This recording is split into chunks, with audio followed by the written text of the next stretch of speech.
Es el momento de abrir nuestra mente y corazón, para que juntos comencemos a vivir en bendición, en oración y en victoria. Me levanto hoy. La dosis diaria con William Arana. ¿Eres de los que te crees útil o inútil?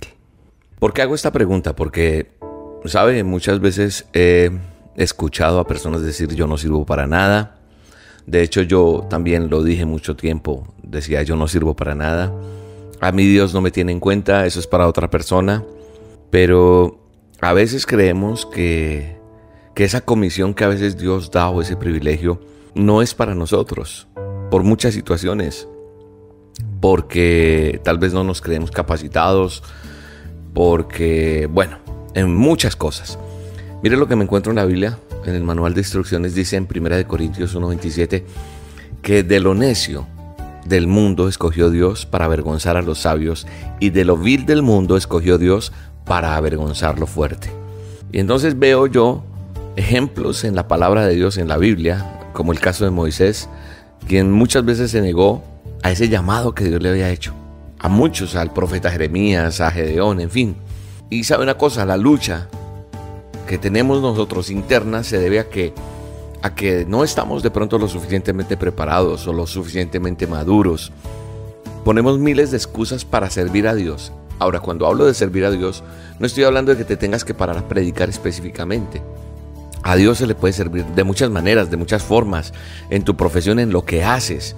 Pero muchas veces ponemos como muros, como barreras, como que no podemos para poder servir al Señor Jesucristo. Sin embargo, debemos tener en cuenta que no se trata de si soy bueno o no, sino entender el poder de nuestro Dios creador para hacer cosas maravillosas.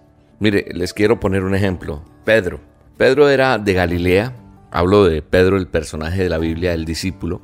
Era un hombre que era de Galilea, y Galilea era una tierra que era lejana o distante, donde era Jerusalén, de donde venía el Nazareno. Sus habitantes no eran hebreos, de donde era Pedro. Además era un hombre con muy poco estudio, ¿sí? Muy poca escolaridad, se podría decir. Y él no tenía de pronto la capacidad o la capacitación idónea. ¿Por qué? Porque él era un pescador del mar. Imagínate cómo olía a pescadito, olía todo el tiempo, porque era un hombre pescador, era su profesión. No está mal ser pescador, pero tal vez no era el perfil. No era un sacerdote, no era un escriba, no era un pastor, no era un hombre que fuera experto en la palabra de Dios. ¿Y qué más cuando vemos el carácter de este hombre? Vemos que era una persona inconstante, impulsiva, era muy atacado, y a pesar de todo esto, el Señor Jesucristo lo llamó a ser uno de los 12 apóstoles de él. Entonces es donde yo veo que Dios es poderoso para transformar nuestra vida y usarnos para su gloria. Pedro, en su caminar con Jesús, cometió errores muchas veces. Yo no sé cuántos errores tú has cometido, cuántas caídas. Pero cuando vino el Espíritu Santo, vino sobre los 120, dice la Biblia, y también ungió a Pedro. Y él, unos días antes, había aconsejado al mismo Jesús para no ir a la cruz del Calvario. Además, había negado al Señor. Pero después de que derramó el Espíritu Santo y vino sobre él, este hombre predicó a miles de personas y fueron salvos por la fe en Jesucristo. Esto me enseña que el Señor Jesucristo tiene misericordia de cada uno de nosotros. La tiene de ti como la ha tenido de mí, como la tuvo de Pedro. Él es quien perdona nuestros pecados. Él es quien forma en nosotros su carácter.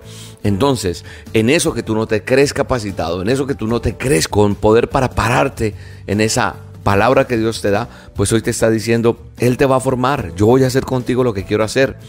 Y entonces Él va a hacer de ti lo que Él se propuso. Así que yo hoy te invito, te exhorto a que continúes adelante con ese plan, porque Él te va a enseñar, y a veces puede ser doloroso, pero el Señor Jesucristo, dice la palabra de Dios, toma lo vil, lo menospreciado, para avergonzar a los fuertes y sabios.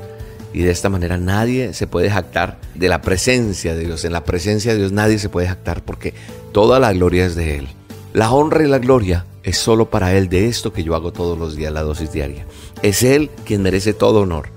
Yo solamente decidí hacerle caso. Y en medio de todas las dificultades, entiendo y veo a un Pedro que persevera y perseveró hasta lograr el plan de Dios en su vida. Pedro honró a Cristo con su servicio y alcanzó a miles y miles de personas. Además, escribió primera y segunda carta de Pedro y fue el líder del avivamiento en la ciudad de Jerusalén. De él nadie esperaba nada, pero de lo vil y menospreciado, Dios logró hacer esto, porque convirtió a Pedro en esa columna fundamental de la primera iglesia. Así que hoy en esta dosis solamente quiero decirte que dispongas tu corazón para Dios y Él va a hacer maravillas para su honra y su gloria de ti. O sea, de ti va a sacar todo eso para honrar más el nombre de Jesús de Nazaret, el nombre todopoderoso. Padre, gracias por esta dosis. Alabo y bendigo tu nombre. Y te doy gracias por este tiempo tan maravilloso que tú nos regalas para seguir compartiendo lo que tú nos das. Amamos servirte, amamos honrarte y amamos lo que haces de nosotros. En el nombre de Jesús, amén y amén. Te bendigo. La anterior dosis diaria es propiedad intelectual de Roca Estéreo. La verdadera roca se